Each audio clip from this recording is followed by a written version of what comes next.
देवास जो मीटिंग है ये विषय हमारा पूर्व से ही चल रहा है। जैसा आपको विदित है कि फंड कंपनियों को मामले को लेकर 2014 से हमारी सतत लड़ाई जारी है और शासन प्रशासन तहसील कलेक्टर जैसा कि अभी बताया है, ये सारे आवेदन निवेदन हम कर चुके हैं। हमारी अगली लड़ाई अंतिम दौर में है। शासन प्रशासन से हम पुनः निवेदन कर रहे हैं सरकार से कि अगर आपने अब हमारी बात नहीं मानी तो हम धरने के साथ साथ सड़क पर आएंगे और चक्का जाम करेंगे।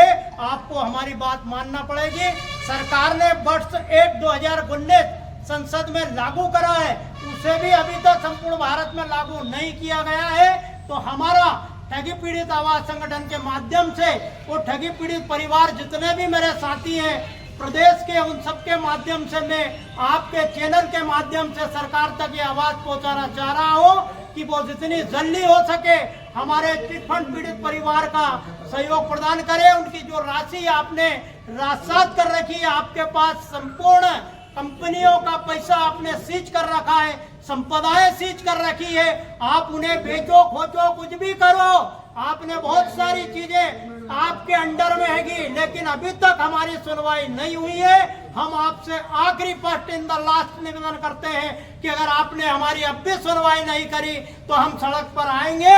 उसके लिए जो भी हमें कार्रवाई करना पड़ेगी करेगी, और अगर हानि जोखिम होती है तो उसके लिए शासन प्रशासन जिम्मेदार रहेगा, उसके लिए हम जिम्मेदार नहीं रहेंगे। क्योंकि बहुत हम निवेदन कर चुके हैं साथियों, लाखों करोड़ों रुपया सरकार फंड में बांट रही है, हर कार्य के लिए बांट रही है, फोकट का भी बांट रही है, लेकिन हमने जो पैसा आपके माध्यम से आप लोगों ने कंपनियों में जमा करा है, सरकार ने रजिस्ट्रेशन दिया था, उस रजिस्ट्रेशन के माध्यम से कंपनी संचालित हुई थी। अगर आपने उसको बंद करा है तो आपका ये फर्ज भी बनता है कि पैसा लोगों का वापस करें। ये आपकी जिम्मेदारी है। आप सरकार में बैठे हुए आप रोज आश्वासन देते हैं, सब दूर हम जा चुके हैं, लेकिन इस बात के लिए कहीं भी कोई सुनवाई नहीं हो रही है। इसलिए मैं संगठन के माध्यम से पुनः सरकार को अवगत कराता हूं कि आपने अगर हमारी आवाज को नहीं सुना तो हमारा आखिरी विकल्प सिर्फ और सिर्फ सड़क रहेगा। उसके लिए हमें आपको जो उचित कार्रवाई करना करिएगा, लेकिन उसके जिम्मेदार शासन प्रशासन रहेगा, हम नहीं रहेगा। हम पुनः मांग कर रहे हैं आपसे कि आपने वर्ष 1/2019 लागू किया है संसद में, उसे संपूर्ण भारत में लागू करें, कलेक्टर तक पहुंचाए, तहसील तक पहुंचाए, भुगतान पटल निश्चित करें ताकि उसके माध्यम से लोगों का पेमेंट आप वापस करें। यही हमारा आज की मीटिंग का उद्देश्य था, और आप जितने भी लोग यहाँ पर उपस्थित हुए सबको बहुत बहुत धन्यवाद देता हूँ। भारत माता की जय, भारत माता की जय, भारत माता की जय। इंकलाब इंकलाब इंकलाब इंकलाब जिंदाबाद, इंकलाब जिंदाबाद, ठगी पीड़ित आवाज जिंदाबाद, ठगी पीड़ित आवाज जिंदाबाद, ठगी पीड़ित आवाज जिंदाबाद। जय हिंद, जय भारत। बहुत बहुत धन्यवाद। कंपनी की एक बैठक रखी गई है जिसमें हमारे ठगी पीड़ित संगठन के माध्यम से हमारे राष्ट्रीय अध्यक्ष श्री रमेश सिंह जी के मार्गदर्शन में हमने जो यहाँ पे एक बैठक रखी है, उस बैठक का उद्देश्य है कि अभी तक हमने आज तक जो भी शासन को जितने भी पत्र दिए हैं और आवेदन निवेदन करे हैं, उस आवेदन निवेदन में कोई भी हमें निर्णय ऐसा नहीं मिला है। आज मेरे को कल एक उज्जैन से एक लेटर प्राप्त हुआ है, तो उसमें उज्जैन संभाग को उनने लिखित में दिया है कि हमने 7 जिलों के कलेक्टरों को फॉरवर्ड कर दिया है।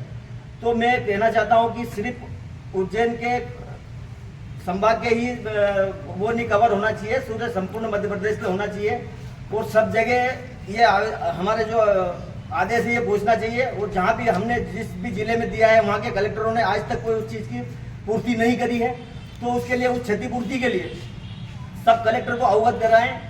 और वर्ष एक जो कानून बना हुआ है, उस कानून के तहत जो भी प्रॉपर्टियाँ सीज हुई है आज तक, उन प्रॉपर्टियों को सील कर चुके हैं, तो उनको बेचकर सारी जनता का पैसा रिटर्न देना चाहिए सरकार को। कोई बहुत सारे गरीब लोग मर चुके हैं तो उनके वारिस ही नहीं बचे हैं, तो उस पैसे को क्या करेंगे, क्या राजसात करेंगे या किसी को उसमें डालेंगे। तो हमारे राजनेता और ये सब जितने भी हम नेताओं के पास भी जा चुके हैं। अभी हम देवड़ा जी के पास गए थे, वहाँ से कोई रिटर्न हमारे को जवाब मिला नहीं है। इसके बाद में हम जितने भी कलेक्टर हैं, हमारे जितने जिले के, जहाँ तक मैं पहुँच पाया हूँ 6-7 जिले के कलेक्टरों से हम मिल चुके हैं। वहाँ से आवेदन लेने के बाद में वापस ना तो कोई जवाब आया है हमारे पास में, कोई वो हुआ है। तो अब मैं संपूर्ण मध्य प्रदेश के सभी साथियों से निवेदन करना चाहता हूँ कि अभी ये जो अगला जो धरना रहेगा वो शासन के लिए बहुत घातक होगा और इसके अलावा परिणाम भुगतना पड़ेगा शासन को, क्योंकि ये जनता मतलब कि गरीब लोग किसके सामने बोलेंगे, किसके सामने गाएंगे और हमारी कथा किसके सामने बोलेंगे।